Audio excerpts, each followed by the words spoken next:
Hey, Paul. Hey, guys. What's happening, man? I thought about going to go do some flying this week. I was going to take a quick trip from Joburg to George. Then I realized that'd be a cack idea. Yeah, because you're never going to get there. Yeah. Can't get fuel. Can't get weather. And if the weather's cack, you can't land in George either. Not good. No. So fun times aviating in SA at the moment. Yeah, it hasn't been a good week for aviation in general. Yeah. Big story, of course, that American Eagle CRJ 700 crashing into the Potomac River. Huge amount of news stories on it, so we're not going to speculate as to what happened there. I don't know if you saw there's actual like CCTV footage there now. Yeah. It seemed, it's hard to believe that it can happen. Huh? It's just tragic, man. You got that CCTV footage, and then there's those videos doing the rounds of the actual ATC screen as well, where you can see that they were tracking. And okay, man, it's just really sad. And hopefully they get some answers out of that pretty quickly. There was a post I saw yesterday, just an overview of what we know so far. I thought it was quite interesting. It says the CRJ 700 flew the approach to runway 01 with a circle to runway 33. You have to sidestep dogleg, make a slight right turn, and then judge when to make your left turn to final. With the left turn to final, your wings are up on the right-hand side, blocking the view of an approaching aircraft below and to the right. At night, an object moving directly at you is hard to spot with the background of the city lights. Once the wings were level, it was probably tough to spot the helicopter lights moving directly at them. Even though the weather's good, this is still a challenging approach. So both CRJ pilots are looking to find the runway and verify that the aircraft is on the correct profile. ATC asked the priority air transport helicopter if it had the CRJ in sight. This is, I suppose, sheds quite a bit of light here. They confirmed the visual and requested permission to continue VFR, which means they accept responsibility for keeping separation. However, another aircraft was departing in that same area, so it's plausible that the helicopter had another aircraft in its sights. The helicopter and CRJ might also be on different frequencies. This is common. ATC is talking to both, but the pilots of each aircraft might not hear the other conversation. And then, of course, it goes into TCAS here. You spoke about this to me before. TCAS 2, I'm unsure of the military setup of the equipment, but below 1,000 feet, the RA function won't tell you what to do because we generally don't want an aircraft to descend at that low altitude. It will instead just yell to you, traffic, traffic. It's not uncommon to hear that in busy airspace, and it's not uncommon to have a helicopter pass below you by the river. None of this is out of the ordinary yet. Yeah, look, I mean, helicopters are exceptionally difficult to see at night. You know that. Yeah. And helicopters are a hazard. Yeah, fling wings. there was another interview I saw doing the rounds yesterday where they had a quick interview with Sully on his comments. Oh, yeah. And apparently that Reagan airport's one of those special airports that requires special authorization to operate in and out of because it's got a tricky approach, short runway and everything. So, yeah, there were a lot of holes in that Swiss cheese. So, yeah, terrible. Not nice to comment on a crash. Let's get to something a bit more positive here. Cathay, Pacific, and Alaska Airlines are rewarding their employees with salary bonuses. We chatted about that last week. Alaska Airlines is giving out $327 million US, which is the largest payout in its 22-year history. The bonus equals 6 weeks of extra pay for each employee. Cathay will reward its staff with at least 1 month's salary due to strong financial performance. Both airlines are committed to improving customer experiences and operational growth. That's amazing. You got Alaska, and then just slightly south, you've got JetBlue that is now trying to encourage some of their senior pilots to retire by offering them $400,000 USD. I had to check that twice to see I wrote it down correctly. Yeah. 400,000 to retire early. Yeah. Mm-hmm.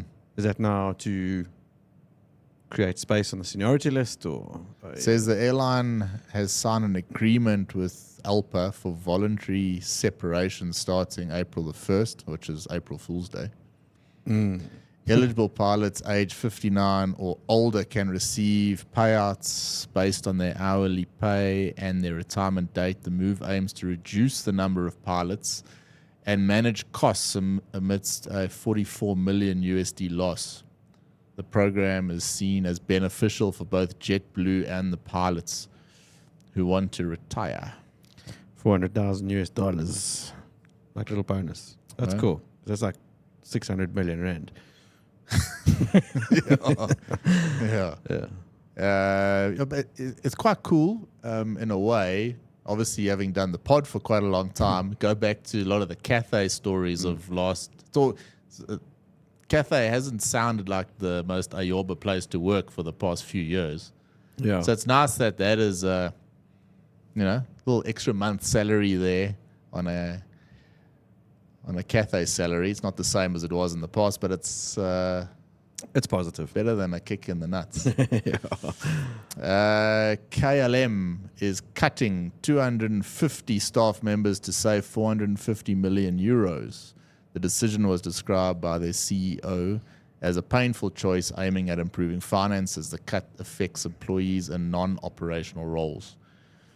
Is that non-operational? So does that mean AI can do your job now? So please find your way out by the first exit there. Actually, KLM, that's a whole different conversation, that whole AI. Yeah, I'm not saying it is. I don't even know, but it just sounds like non-operational stuff is... They're trimming the fat. Yeah. Nice way to put it. Yeah. Lufthansa is flying empty Boeing 747 jets over 2,000 kilometers to pick up fuel due to a shortage in Johannesburg. The fuel shortage began after a fire at the refinery, blah, blah, blah. The airport has enough fuel to operate normally until the 2nd of Feb, but airlines are advised to find alternatives. Some flights are being diverted to refuel in Durban. Windhoek, all sorts of nonsense still going on.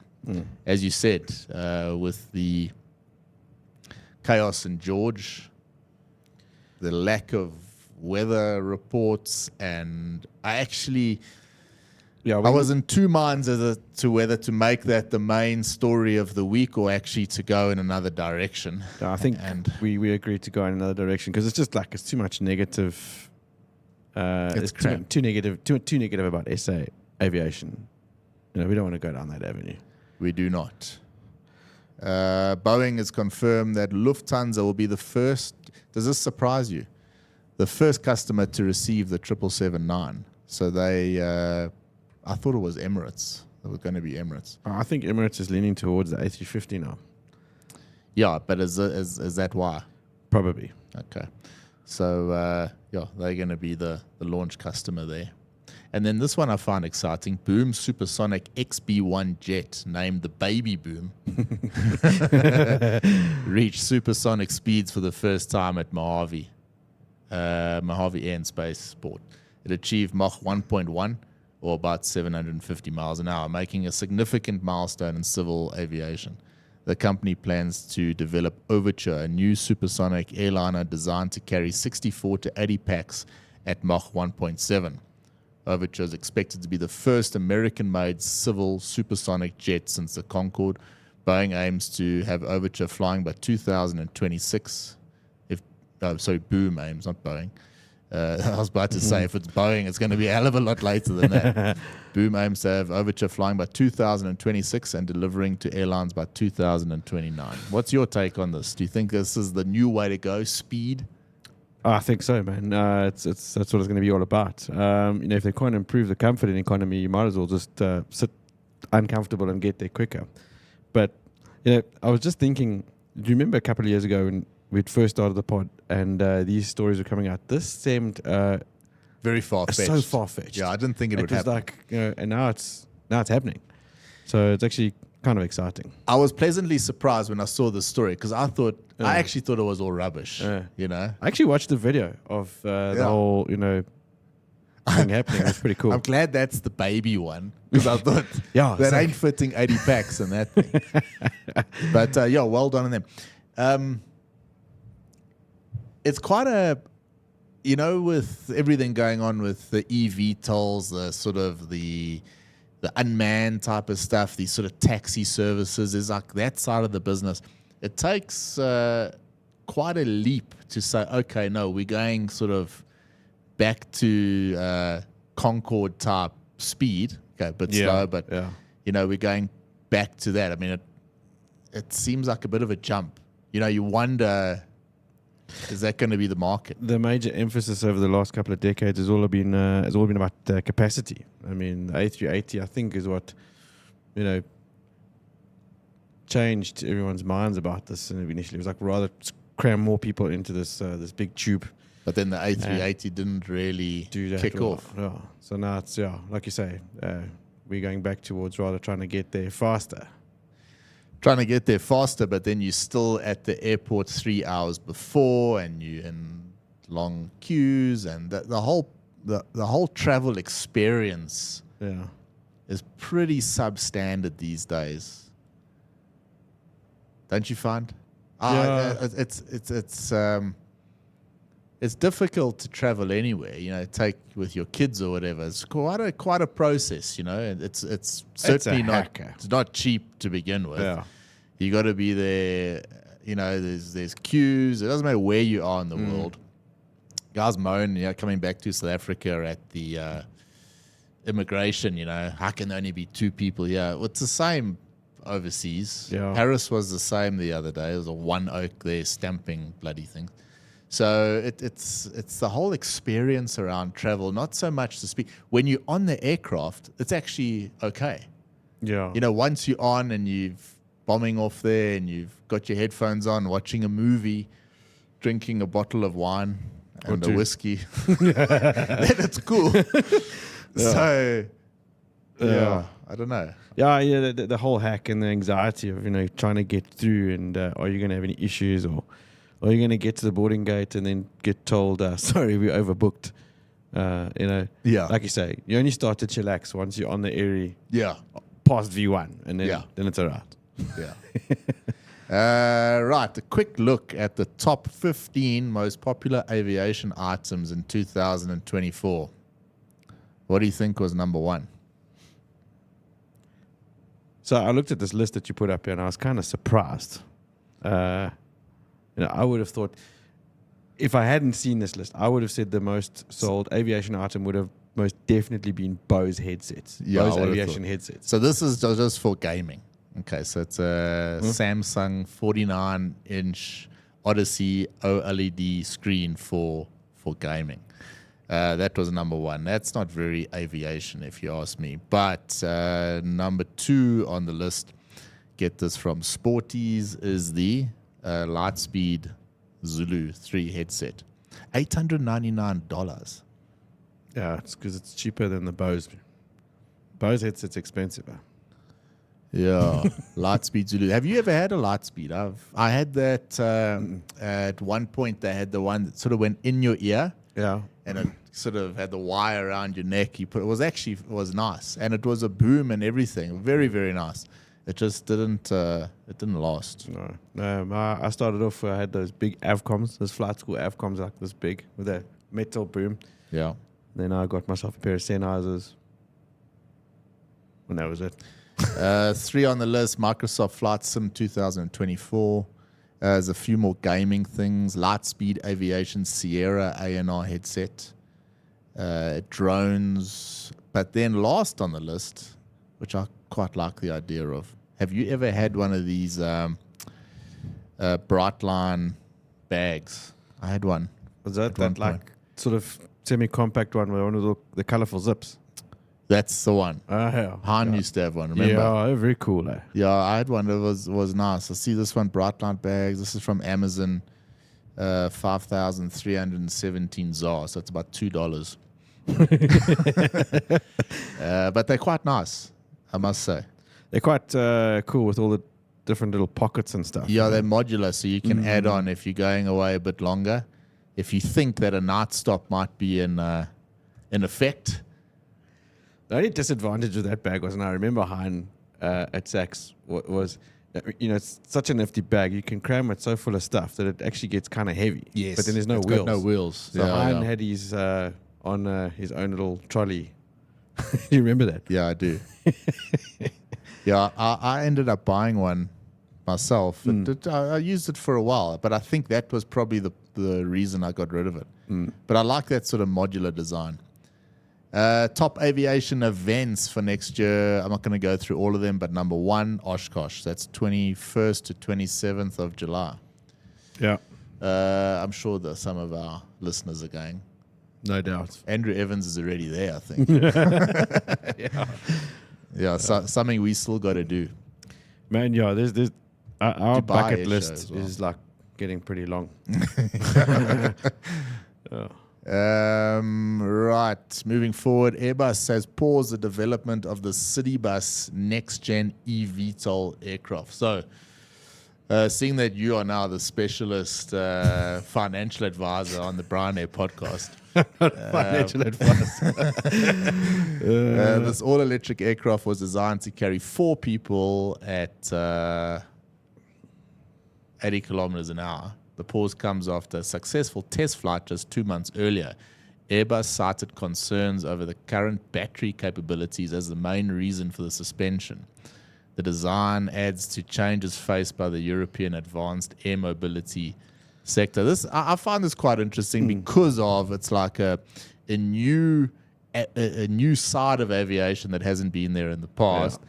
And you got to back a horse on this one because one of them is going to take off. We kind of think it's the Joby side, but money would have been on Airbus to get this right as well. Yeah, if anything, but I think Airbus have a lot of eggs in their basket at the moment because they're concentrating heavily on the helicopter division, which I think has needed a bit more attention. So I read up on that, and that's also one of the reasons why they've sort of just backed off on it a bit. So it's like a resources thing. Yeah, resources, and I suppose got to be careful about where you're chucking the ZAR or the euros in that instance. That probably still needs a bit more R&D before they can go quite heavy into it. Makes sense. It makes sense. Yeah. President Trump asked SpaceX to go retrieve the Boeing Starliner astronauts, Butch and Sunny. It's about time because 8 months, bro. Biden, who couldn't even remember his own name, had most certainly forgotten about the astronauts. Shame, and they're probably in desperate need of a good shower and a change of underpants by now. Trump claimed they were virtually abandoned by the Biden administration. However, NASA already had a plan with SpaceX to bring the astronauts home. They expected to return in late March after delays. They're both in good health and have been celebrating holidays in space. I'm not so sure they've been celebrating too much. 8 months on that thing. They must be keen to get back. Hey, I'm sure, man. It can't be easy. Shame. Sure. Ish. At least they've been in a good spot to check the planets all lining up. You've seen that's been a big event this week. About the planets lining up. No, I didn't. Last Saturday, the 25th, was apparently the best day for viewing it. But serious? Yeah, for the next sort of thought you were month or two. bullshitting. No, I'm being dead serious, China. for once. The planets are lining up. It's quite a show. Some of it you can see with the naked eye. Some of it you need a expensive telescope. I wonder if they're getting overtime pay, I'm sure, as well. Every day. Couple of extra extra USD. S&T. Second last story. British government has officially supported building a third runway at Heathrow. This has been going on forever. So, where are they going to put a third runway at that place? Environmentalists, of which in the UK there are plenty, oppose the expansion, citing concerns over carbon emissions. Heathrow's plans still need planning permission, which could take years and face legal challenges. If approved, the new runway will include 2 new passenger terminals and modifications to Terminal 2. Reading that story, I just had an absolute brainstorm. Yeah. We can make some serious cash now, cuz. Know what we need to do? We need to get to London, go and stand outside the airport and start selling orange spray paint. Yeah. Yeah. Jeez. Those guys piss me off. Hey, heavy, man. Heavy. Those are like my best videos to watch on Instagram when they like blocking a thing and then the oaks get pissed off and just drive through. Yeah. I don't know. I love watching that, Yeah. Are there perhaps any qualified pilots on board, passengers on board a FlySafair flight who apologized to on Wednesday if they thought they were in a distressed state due to basically what happened was a pilot over the PA system asked the question, are there any pilots on board? Apparently that's according to their SOP. The captain, I think, wasn't feeling well and asked the first officer to take over full control of the flight. No big issue, aircraft on the ground, landed safe, not a problem. Everything seems to be happening to FlySafair lately. This was actually a non-event. You are trained for that in the simulator. Yeah, I don't even know why this made news, because it's like... I don't think it would ordinarily made news. It's just something happened on a FlySafair flight, so it made the news. Yeah. But well done to the first officer who got the aircraft on the ground safely. But it's not, you got to be careful like saying well done. You kind of expected to do that, and no doubt, I don't even know who it was, but no doubt that they landed and it was sort of, the attitude would have been, well, that's my job. Yeah. But I want to open up a discussion, certainly not against what the guy did, because that was according to the SOP, but I'm quite interested in what are the procedures at other airlines. I was always under the impression, and I might be totally wrong with this, but I was always under the impression that it's better to not sort of make that the call over the PA system, because you might end up with a lunatic that says, yeah, I can fly. Meanwhile, he's only ever flown a Microsoft Flight Sim, and now he's in the flight deck there with you, and that could become dangerous. It opens up other hazards where in fact during simulator training you would actually go through pilot incapacitation exercises when you would be flying this aircraft by yourself, landing it, stopping on the runway, getting a tow truck, taxiing it off, and yeah, exactly. I mean, again, airline dependent, but you've got your SOPs, but most certainly you get your cabin crew to come and assist you, and then I would think if you know of a company pilot that might be paxing in the back or something like that, then call for them. But yeah, I'd be very skeptical of these Microsoft Flight Sim warriors that are too keen to help out and assist, and then just becomes the first thing they do when they get in the flight deck, they're taking pictures of themselves. Yeah. I just saved the day on a flight. Yeah, these Instagram warriors. Anyway. That did not happen. Not saying it's wrong, asking what the policy is at your airline. Yeah, quite interested to hear what the policy actually is. Yeah. It's time for this week's segment of Aviation Motivation, and a topic that I have spoken about before. A question that I get asked a lot is, how can you prepare for your type rating training in advance? What do you recommend that we do? So it's a topic I'm quite interested in.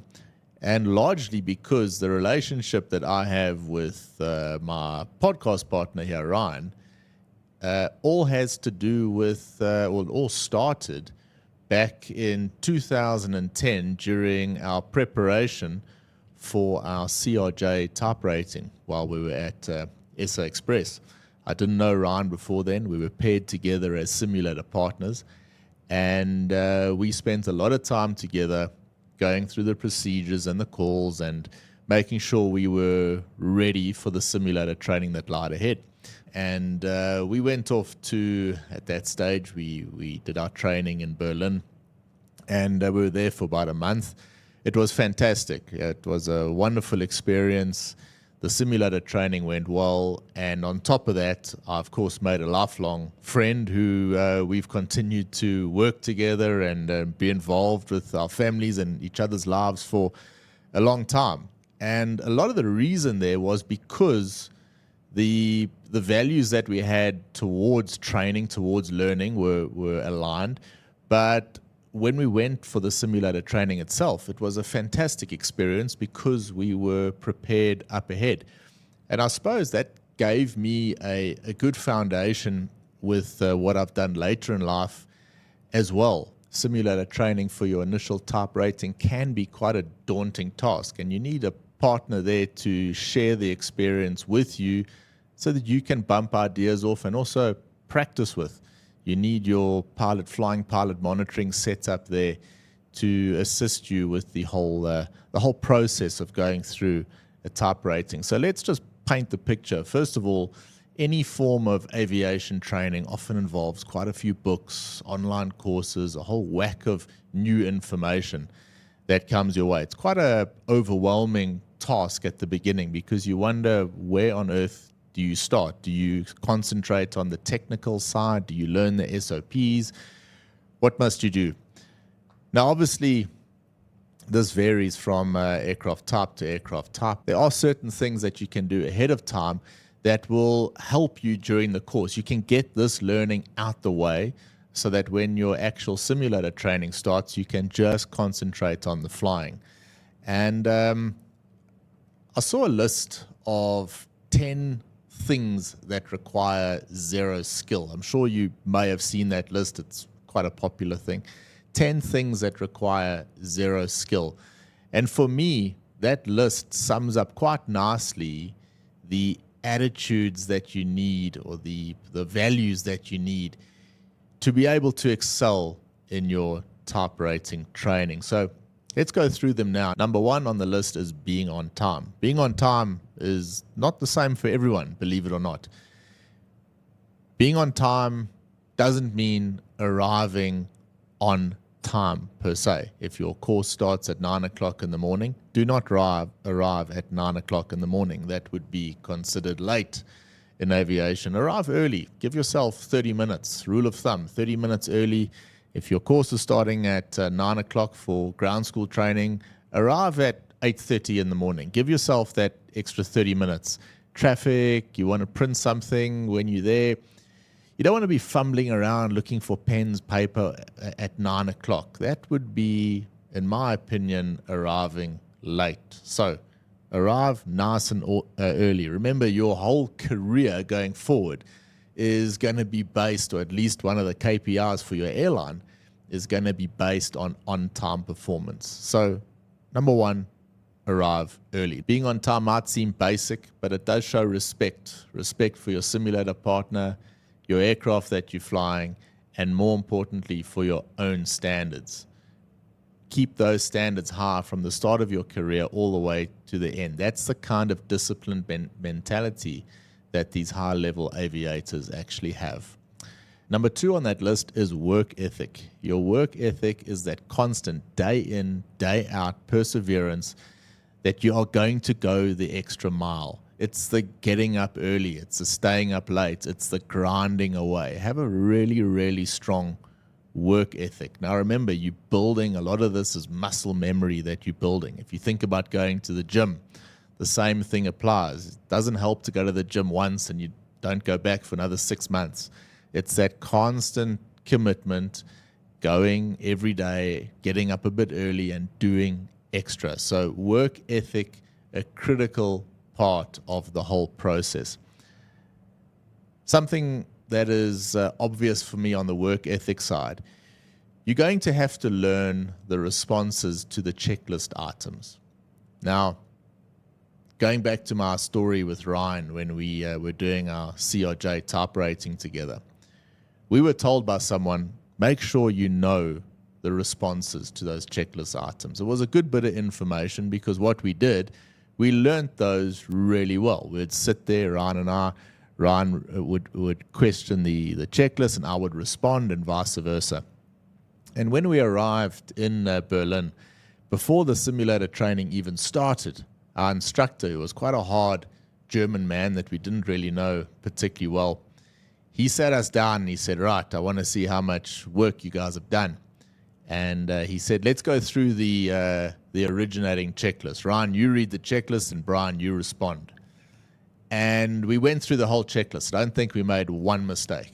And the instructor was suitably impressed. And I can confidently say that that was probably the turning point, or not a turning point because it hadn't started yet, but a real critical point in the entire process where the instructor thought, hey, these guys have put a lot of effort in, so I'm going to put a lot of effort in to them as well. It's a major, major thing. If you can prove that you've done the work, man, your instructor's going to want to give a bit more. And that was no skill required. That was purely work ethic.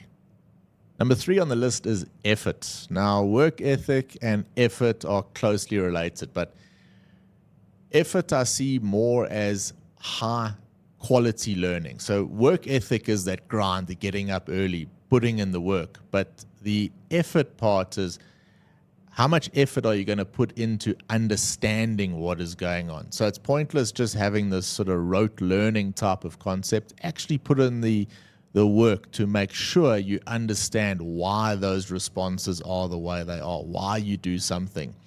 So think of effort as that high quality learning, the work ethic being the grind and the effort, making sure that you really understand.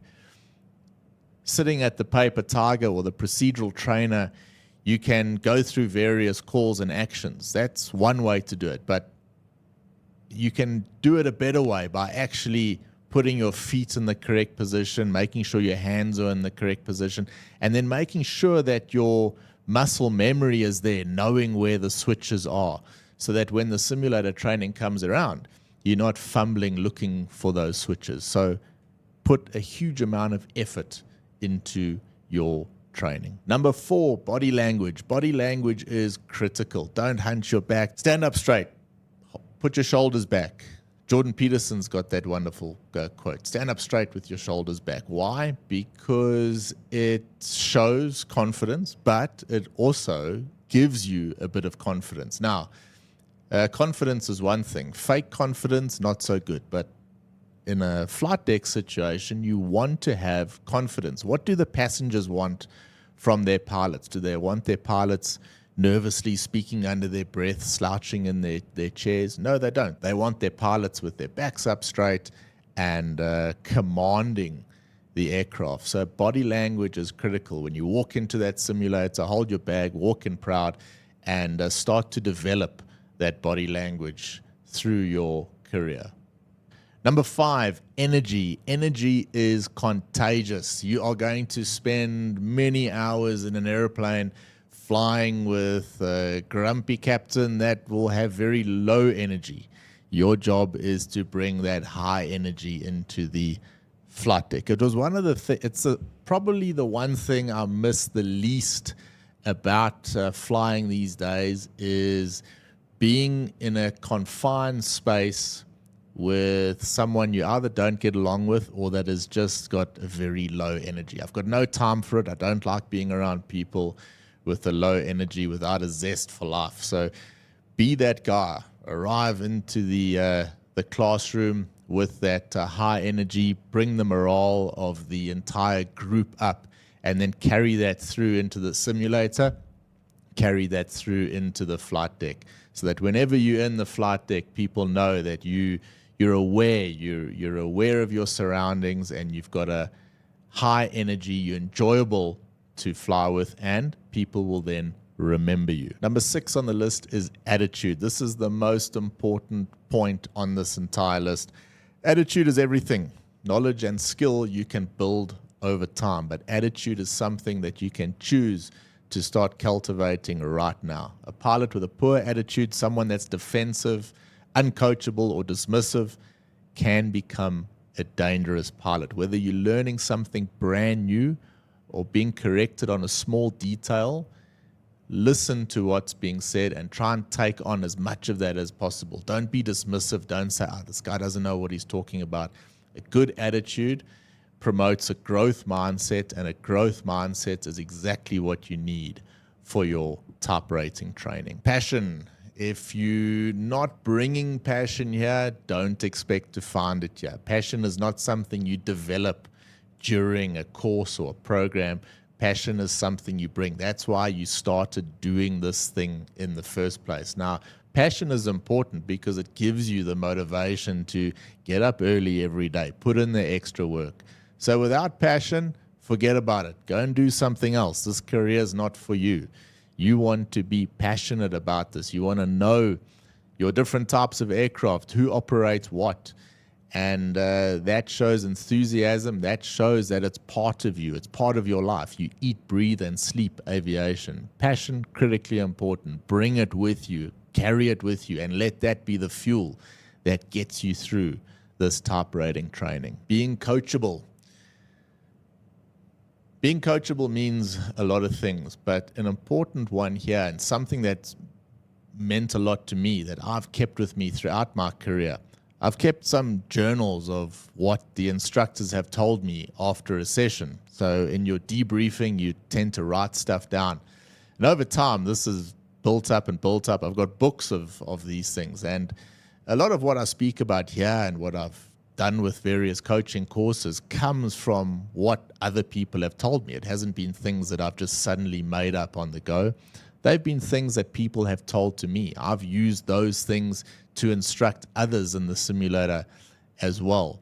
Now, being coachable means being open to those things. If someone tells you something, take on that bit of information. Know what needs to be heard and get that stuff down. Don't assume that you will remember that in 2 weeks' time. So write it down there and then, or type it in on your iPad. Very easy these days to keep a digital log of all those little valuable pieces of information. Number 9, doing extra. Doing extra can mean lots of things, but for me, it means just putting in those extra hard yards. You aren't required to develop any of your own documents for a course. Write your own. Go and present it to the flight school that you're at and say, hey, I made this for my own learning. Would you find it useful? Coach your other classmates or your simulator instructor. If you really want to know, if you know a subject well, try and teach it. If it's difficult to teach, it means you don't know the subject well enough yet. You might think you do, but when someone asks you a question and you find it difficult to answer, it could mean you don't know that subject particularly well. So do a bit extra. Sit in front of the class with your classmates. Try and teach them a subject or two or a concept, and that'll give you the indication on whether or not you know this subject well. Do extra. Put in the work. Don't just stop at the required level. Do more. Being prepared, it goes without saying.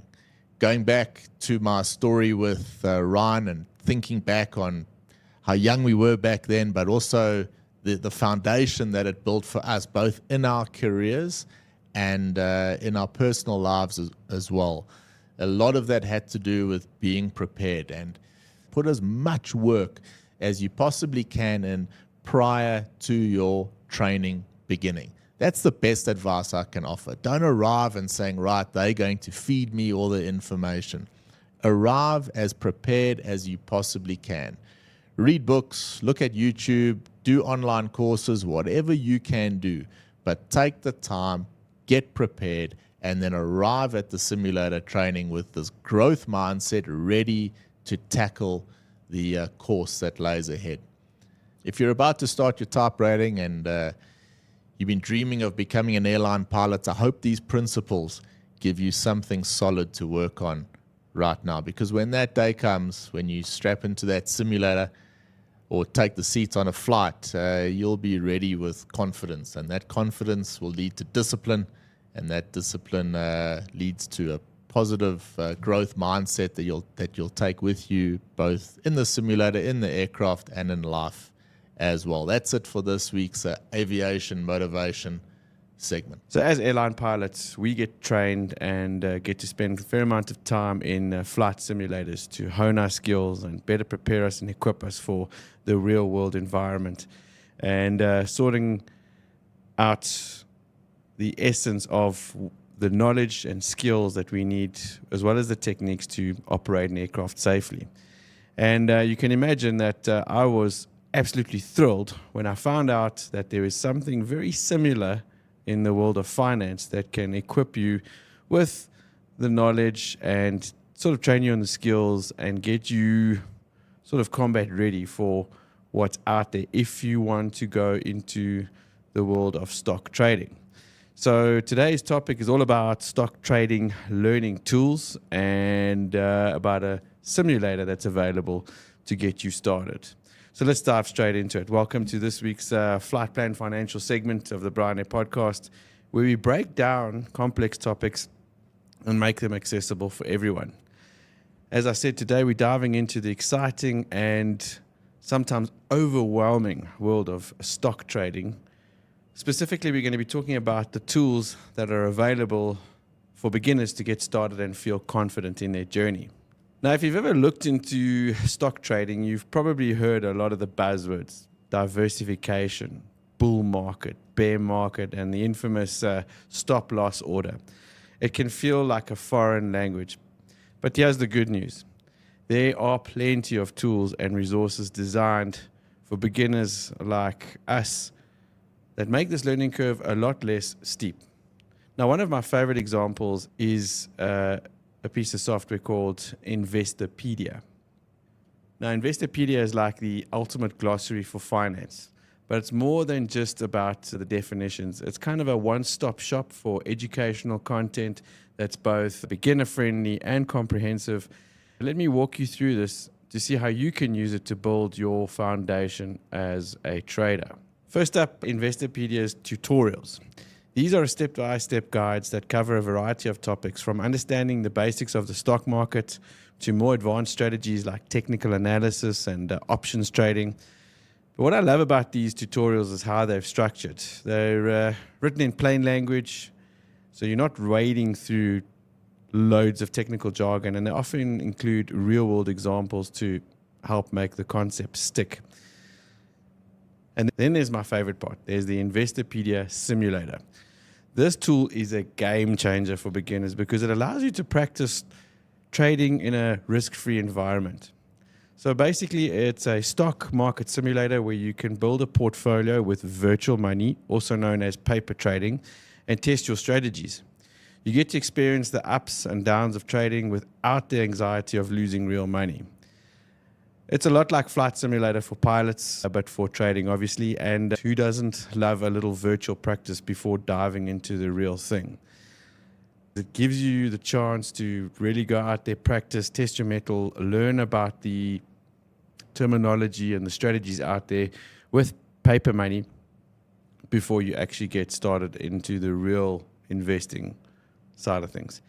So Investopedia also has a treasure trove of articles and news updates that keep you informed about market trends. So this is critical because understanding the broader market context can help you make better decisions. And whether you're interested in stocks, ETFs, or even cryptocurrency, they've got you covered with everything.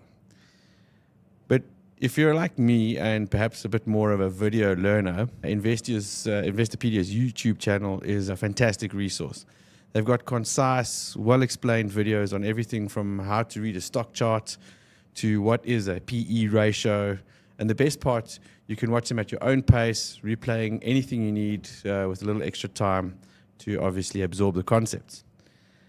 Now, Investopedia is not the only tool available out there, but it's definitely a solid starting point. Once you feel comfortable with the basics, you might want to explore other options out there, like Robinhood, which offers a beginner-friendly trading app. There's Yahoo Finance for all the news.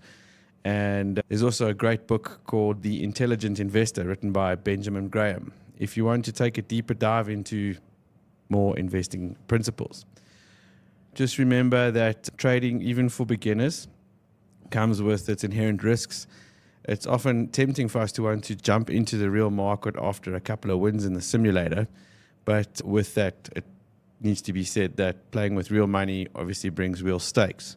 So the advice is from the people out there in the know is to start small, focus on learning, not earning, which is exactly what I'm trying to do in the beginning. And don't hesitate to reach out to financial advisors or mentors if you get stuck.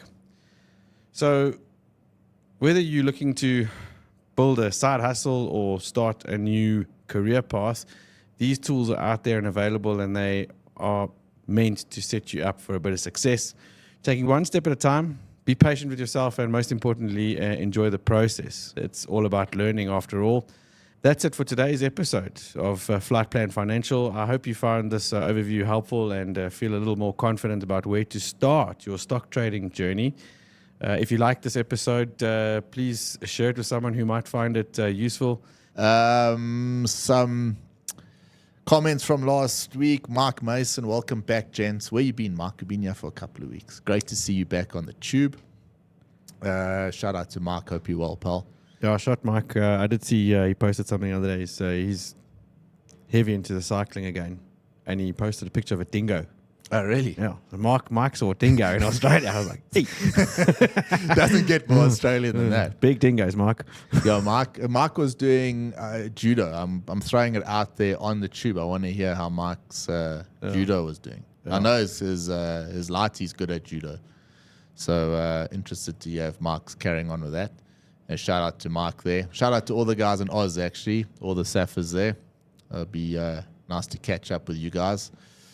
Imre, besides Chris Brady's videos, his 737 technical guide is a great read for all 737 enthusiasts. Highly recommend. Great show, guys. Thanks, Imre. Thanks, pal. Imre is a legend. Been supporting the show on Patreon. If you want to support the show on Patreon, you can. Yeah, link there in the notes, right at the top, so you can't miss it. Literally at the top. Just hit it. Above the notes. Go for the big digits. And but back on Imre there, he's got some great gen and he's always sending us lots of good content as well. So yeah, appreciate it. Matthew Smith, love the pod. Thanks, Matthew. And then Steve Vocht, I hope I pronounced it right. Happy to have randomly found you guys. Cool channel, dig the ZA humor. Thank you, Steve. Yeah, appreciate that. Try and keep the humor going. Otherwise, what's it for? Exactly. Yeah. I asked you if there's any sports on this weekend. There's not much. I'm still getting ready for Drickus's fight week after next. Yep. Still, I'm a bit nervous. I see he's already there. So he's there. Acclimatizing and... he's all geared up for it there. Yeah. I did see that they say, is it Khmaichev? Is going to be He's going to be contending the winner of this fight. Yeah. So that's so the next fight will be Drickus Shamaev. Well, it depends. So if Drickus wins, then it will definitely be Kamzat that fights Drickus. I'm pretty sure because Kamzat is probably owed that one. But Islam Makhachev could go up to middleweight. Yeah. But it's a big jump. I mean, Drickus is big. He's much bigger than Makhachev. Yeah. So, anyway, a lot going on in the UFC. I just, someone asked me the other day, why the keenness with the UFC? You know what I enjoy about it so much, Paul, is obviously from the sports side, but there aren't many other things, sport, business, whatever, where you can have all your trash talk, you can have all the fighting. It stays out of the courts and everything. It never gets that point. But then it's settled over 25 minutes in an octagon with nowhere to escape. Yeah. And at the end, there can't be excuses. Like, you choke that guy out, he got knocked out, whatever it is. You shake hands, and then you separate, and then you're on your way. Whereas so much you deal with these days are these... just goes on and on and on, and it can get nasty and dirty, but it's always from a distance, and it's always also cowardly. There's no space for any wokeness in the UFC world, not like other sports where all this other shit gets chucked in. And I mean, I was following a little bit of that tennis news with the latest tournament in Australia, and with old what's his face that hurt himself. Novak, and the press were going at him, and it just was like they don't like him in Oz because he was anti-vax and all that stuff. Yeah. I think Novak's a legend. Yeah, he told the press to get stuffed, which I was quite chuffed about. But all that aside, I am looking forward to the Formula One season this year. I think with all the changes that have been made, it's going to be an interesting start to the season. Very interesting. Yeah, it's going to be good. Should we put a bit of a wager on it? Yeah, I hate the Formula One wagers because I always see my cut. Always. Yeah. But I used to do we used to have like Super Brew with Dave Dobson, and I think I won I think it was 3 years. I think I won every year. You made a fair amount of money. I did. That shit. I did. It's the only thing I've ever won. Yeah. Yeah. But I don't know. I think old Norris is going to come out hot this year. I do think so. We'll see. Yeah. Yeah. Cool, pal. As Shot. always, awesome to be here. Thanks for everyone for tuning in. If you liked what you saw, please subscribe, pass it on to someone else. It really does mean a lot. If you want to become a patron, we'll make myself and Ryan's day. Oh, and we'll mention you on the next show. 100%. Have a lovely weekend, everyone. Cheers. Goodbye for now.